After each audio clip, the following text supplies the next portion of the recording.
अस्सलामुअलैकुम रहमतुल्लाहि व बरकात। अल्लाह के नाम से शुरू जो बड़ा कृपालु और अत्यंत दयावान है। मैं हूं मोहम्मद हफीज अंसारी और आप देख रहे हैं द पॉलिटिकल।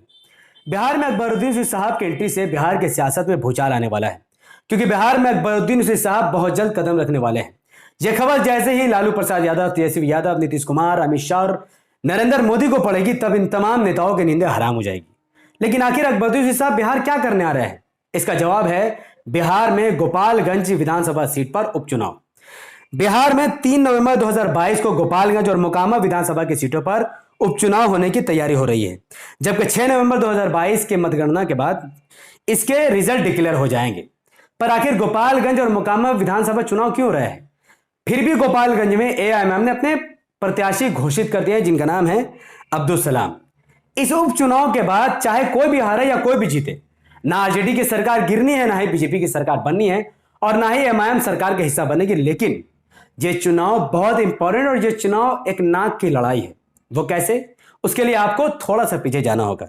आज से 2 साल पहले बिहार में 2020 को जो विधानसभा इलेक्शन हुए थे, बिहार की 243 विधानसभा की सीटों में से एनडीए ने अकेले 127 सीटें जीत ली थी, जिसमें बीजेपी ने 74 सीट जीती, जेडीयू ने 45, एचएम ने 4, वीआईपी ने 3 और एक आजाद उम्मीदवार के साथ भारतीय जनता पार्टी ने जेडीयू के साथ मिलकर बिहार में सरकार बनाई थी। और आरजेडी ने 75 सीट जीतकर बिहार की सबसे बड़ी पार्टी जरूर बनी, लेकिन वो अपोजिशन में रहेगी। एआईएमआईएम ने 5 विधानसभा की सीट जीतकर बिहार में इतिहास रच दिया था। उसके कुछ ही महीने बाद बीजेपी ने अपने सहयोगी पार्टी वीआईपी के 3 एमएलए को तोड़कर अपनी पार्टी में ज्वाइन करवा लिया और वीआईपी को बिहार से पूरी तरीके से मिटा दिया, और बीजेपी बिहार की नंबर 1 पार्टी बन गई और आरजेडी बिहार की दूसरी नंबर की पार्टी बन गई। वीआईपी के नेता मुकेश सैनी ने कहा कि काश वो लालू यादव के साथ मिल जाते, काश वो बीजेपी के साथ देते, नहीं तो आज उन्हें यह दिन नहीं देखना पड़ता। उसके कुछ ही महीने बाद तेजस्वी यादव ने एआईएमआईएम के 4 विधायकों को तोड़कर आरजेडी में ज्वाइन करवा दिया, जिससे एआईएमआईएम बिहार में पूरी तरीके से कमजोर होने लगी। और तेजस्वी यादव के इस कदम के बाद जेडीयू के नेता नीतीश कुमार ने बीजेपी को छोड़कर आरजेडी के साथ हाथ मिलाकर बिहार में महागठबंधन की सरकार बना ली, और बिहार में नीतीश कुमार बने मुख्यमंत्री, तेजस्वी यादव बने उप मुख्यमंत्री, कांग्रेस के भी कई नेताओं को मिली मंत्रिमंडल में जगह, साथ ही एआईएमआईएम के नेता को भी बनाया गया मंत्री पद, उनको दिलाएगी मंत्री पद की शपथ।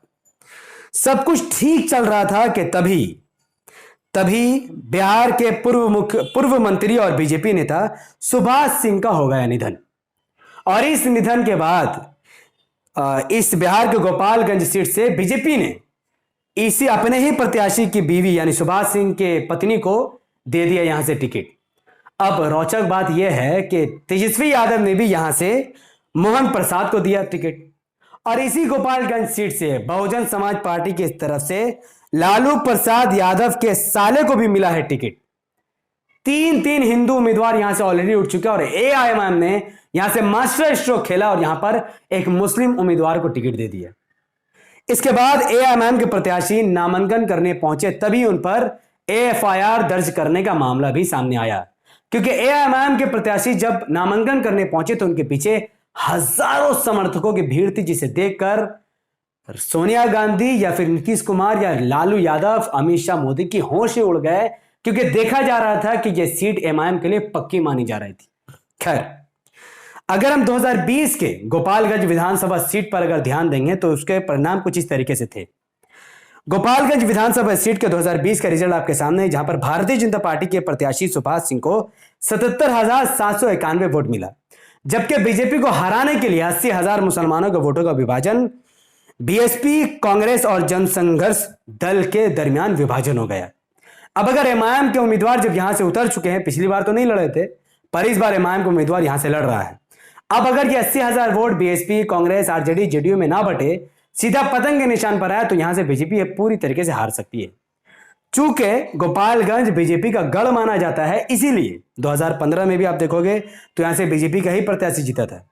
तो बीजेपी का गढ़ को और मजबूती को देखते हुए एआईएमआईएम ने अपना स्टार प्रचारक अकबरुद्दीन साहब को बनाया है, और अकबरुद्दीन साहब के लिस्ट में नाम देखते हुए इस बात का फैसला हुआ कि अकबरुद्दीन साहब अब गोपालगंज में अपनी तकरीर करने वाले हैं। जी हां, बहुत जल्द असदुद्दीन साहब, अकबरुद्दीन साहब और कई एमआईएम के दिग्गज नेता बहुत जल्द गोपालगंज पहुंचने वाले हैं, और गोपालगंज विधानसभा सीट से एमआईएम के प्रत्याशी को के लिए प्रचार करने वाले हैं। आप सोचो कि गोपालगंज में जब अकबरुद्दीन ओवैसी साहब उतरकर अपनी तकरीर करेंगे, जिनकी तकरीर सुनकर बेचारे अमित शाह और मोदी के कानों से तो खून गिरेगा ही, लेकिन सोनिया गांधी या फिर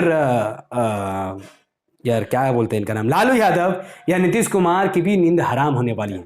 क्योंकि गोपालगंज की जनता का दर्द जब अकबरुद्दीन ओवैसी साहब की जुबान से जाहिर होगा तो गोपालगंज की जनता धीरे धीरे इन तमाम पार्टियों के किनारे कर एएमआईएम का दिल, एमआईएम की तरफ उनका दिल धीरे धीरे बढ़ने लगेगा और एएमआईएम गोपालगंज में काफी मजबूती से चुनाव इंशाल्लाह जीत जाएगी। जहां तक बात दूसरी सीट की है, मोकामा विधानसभा की सीट की, तो मोकामा विधानसभा की सीट पर एएमआईएम ने अपने उम्मीदवार नहीं उतारे हैं। 2020 के विधानसभा इलेक्शन में मोकामा विधानसभा की सीट से आरजेडी के विधायक अनंत कुमार बने थे आरजेडी से। अब यही अनंत कुमार सिंह को 3 साल की सजा हो चुकी है, इसलिए यह भी सीट खाली हो चुकी है। लेकिन इस सीट पर बीजेपी पूरी तरीके से कमजोर है।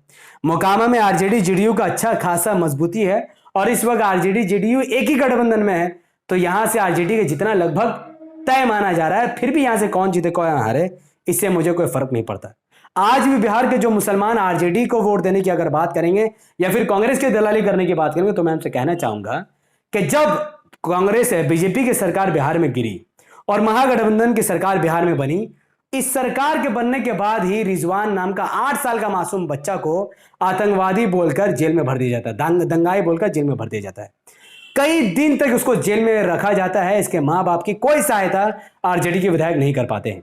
आखिरकार असदुद्दीन ओवैसी साहब ही रिजवान के लिए ट्विटर पर और मीडिया पर जाकर अपनी जबान को लोगों के सामने रखते हैं और कहते हैं कि भैया आखिर रिजवान को किस दोष के बिना पर जेल में रखा गया है। आखिरकार बिहार की पुलिस रिजवान को बाहर कर देती है। अब आप सोचो, जब 8 साल के रिजवान की मदद ये महागठबंधन की सरकार नहीं कर पाई, तो फिर आप किस पर भरोसा करोगे? आखिरकार ओवैसी साहब ही तो काम आए। तो रिजवान को देखते हुए भी कम से कम आप अपना वोट एमआईएम को ही देना, क्योंकि आप जब सरकार बनाने आप कहते हो कि भाई बीजेपी को सरकार से बचाना है, हमें अपना सरकार बनाना है, तो अब तो सरकार महागठबंधन की, ये तो सरकार बनाने की लड़ाई नहीं है, ये लड़ाई नाक की है। जब मुसलमानों की आवाज नहीं बन सकती आरजेडी जेडीयू, तो हम वोट अपना क्यों दें? तो आप अपना वोट सिर्फ और सिर्फ पतंग के निशान को ही देना और अकबरुद्दीन ओवैसी साहब जो वहां पर जा रहे हैं उनकी लाज किसी तरीके से रख लेना, क्योंकि अकबरुद्दीन ओवैसी साहब आने वाले भारत में फ्यूचर नेता के तौर पर देखे जा सकते हैं। और ये बात वो समझ सकता है जो काफी पॉलिटिक्स में काफी सक्रिय है।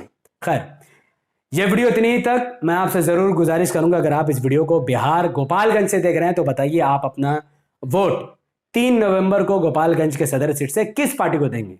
एमआईएम, आरजेडी, जेडीयू या बीजेपी या बीएसपी या कांग्रेस? अपना जवाब कमेंट पर जरूर दीजिए। इस वीडियो को लाइक कीजिए, इसके लिंक को व्हाट्सअप, फेसबुक, इंस्टाग्राम जैसे सोशल मीडिया के प्लेटफॉर्म पर शेयर कीजिए। अपनी बातों को जरूर कमेंट पर रखिए। हमारे यूट्यूब चैनल द पॉलिटिकल को सब्सक्राइब कीजिए, बेल आइकन हिट कीजिए। अगर आप सब इस वीडियो को हमारे Facebook channel the political news पर देख रहे थे तो इसे लाइक और फॉलो कीजिए, 5 बड़े ग्रुप में शेयर कीजिए। मुझे अपनी दुआ में याद रखिए और कोशिश कीजिए कि एमआईएम किसी तरीके से गोपालगंज की सदर सीट जीत जाए, जिससे बीजेपी कमजोर हो। फायदा तो महागठबंधन को ही होगा, लेकिन एमआईएम के जीतने से हमारी क़यादत काफ़ी मजबूत होगी।